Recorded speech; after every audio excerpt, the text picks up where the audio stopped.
This is National Native News. I'm Antonia Gonzalez.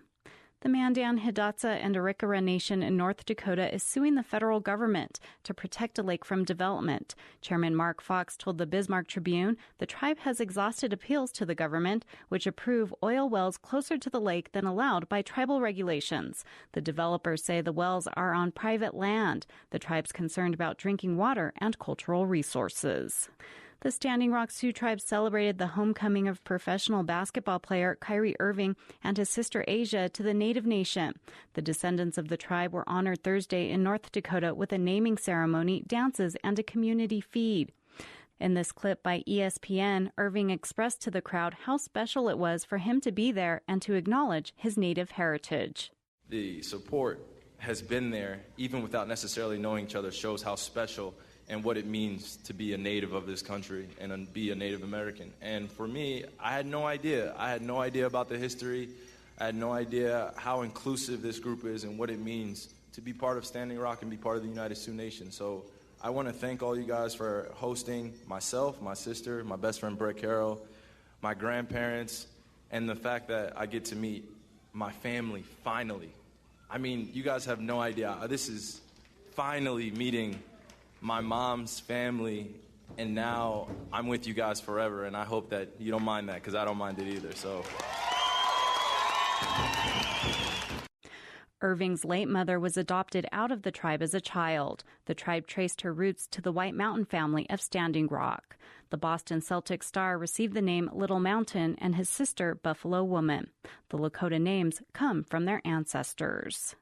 A Southeast Alaska cultural center will study a Tlingit bentwood box drum that's more than 130 years old. By scanning the box, century-old details are returning to the surface. KTOO's Trip Krause talked with Sea Alaska Heritage Institute about the process. Sea Alaska Heritage is studying the carvings and paintings on the wooden Tlingit drum, which is on loan from the Hoona-based Takdainton clan. Chuck Smythe is the director for the Cultural and History Department at Sea Alaska Heritage.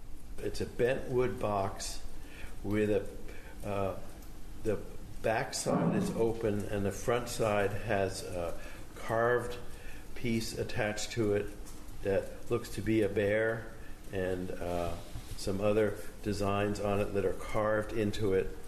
Many details have been lost to age, so Sea Alaska Heritage enlisted infrared scanning to help bring them back. And the idea of infrared photography is to bring out what's not visible on the surface and what's not visible here through the dark surface of this drum and see what the painting might be.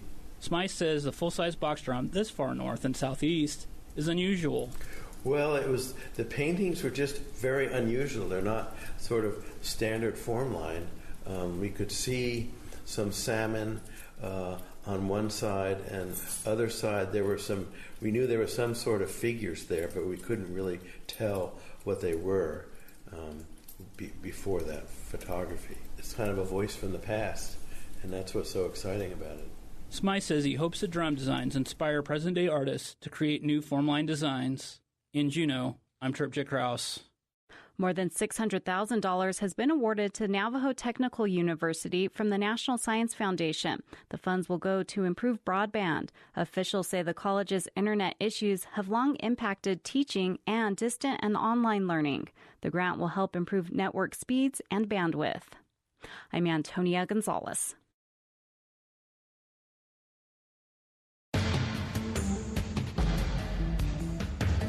National Native News is produced at the Annenberg National Native Voice Studios by Kawanak Broadcast Corporation. Funding is by Odawi Law Group, provider of Indian law solutions, and by the Corporation for Public Broadcasting, with support from the Public Radio Satellite System.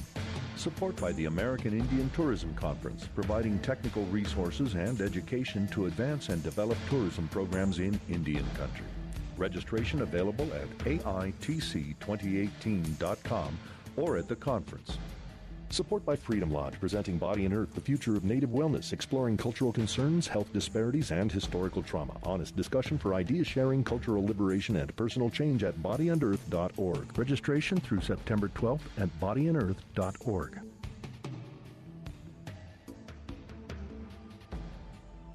Native Voice One, the Native American Radio Network.